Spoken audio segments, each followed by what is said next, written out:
How do you become an Orthodox Christian? There are actually a few different answers to this question depending on your background. For instance, if you're born into an Orthodox Christian family, you're usually baptized as an infant. Or maybe you just found out about it by searching the internet, reading books. First part of the process is going to church, contacting your local priest. He'll help to instruct you about what to do with praying at home. When you're ready, you'll become a catechumen, which is a formal learning phase. Then you'll set a date for your baptism or chrismation. Is there an age limit on converting to Orthodox Christianity? This is a great question. One of the beautiful things about Orthodoxy is that from the time of infancy, people can enter into full communion with the church. This is an acknowledgement that union with Christ is participation in something. It is not rational belief in something. Now, these two things are tied together. However, we know that even the demons believe and shudder. That's James 2:19. The difference is that they don't participate in it. There's not an age limit on converting to Orthodoxy, and this one of the wonderful things, because even infants can be baptized and chrismated and participate in the divine liturgy and take the Eucharist, participate in the body and blood of our Lord. As Christ himself said, "Let the little children come unto me."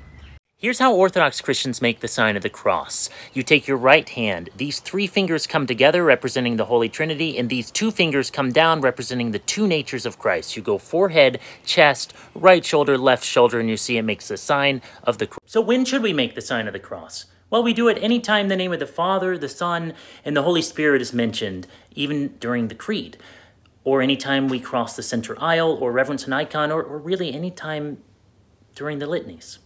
How do you ask for a blessing? You approach the priest, do this with your right hand right over left, and say, "Father bless." The priest will then bless you, put his hand in your hand, and you will kiss it. That was really awkward. How not to ask for a blessing? There's a tendency for people to want to cross themselves and then ask for a blessing.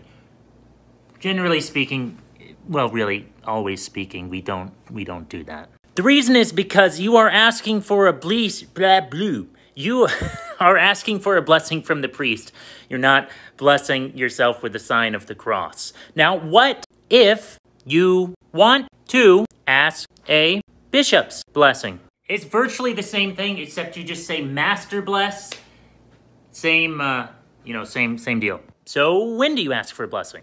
You ask a blessing once a day when you greet the priest. Some people do it when they leave as well. If there are multiple priests or bishops, go by seniority. Only ask once. So how do you venerate an icon? When we approach an icon, we make the sign of the cross with a shallow bow 2 times. Then, depending on what's depicted, we kiss the saint's hand, or Christ's hand, or the Mother of God's hand, or if their feet are there, you could kiss their feet. Typically, we do not kiss on the face. Kids will kiss forever they want, but typically we kiss the hands or the feet. And then we would finish with making the sign of the cross again and a shallow bow. Now, there is some variation of this with people doing 3 signs of the cross and then kissing and then moving on. It's really, it's a preference thing. Oftentimes it depends on the jurisdiction as well. So what is a Metania and how do you make one? So generally speaking, a Metania is basically the sign of the cross and a deep bow. And there are 2 different ways to do it.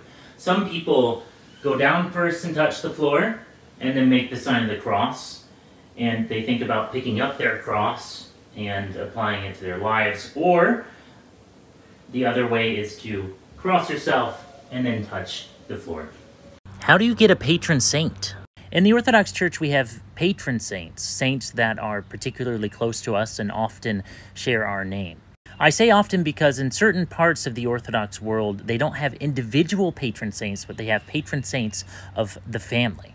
But if you're in an English-speaking country or a European country, odds are if you join the Orthodox Church, you're going to be asked to pick a patron saint. And that patron saint, the name, is the one you will commune under when you approach the Eucharist. If you were given a biblical name at birth, like my name is Benjamin, then you can simply take the name of the saint after which your parents named you, in my case, the Patriarch Benjamin.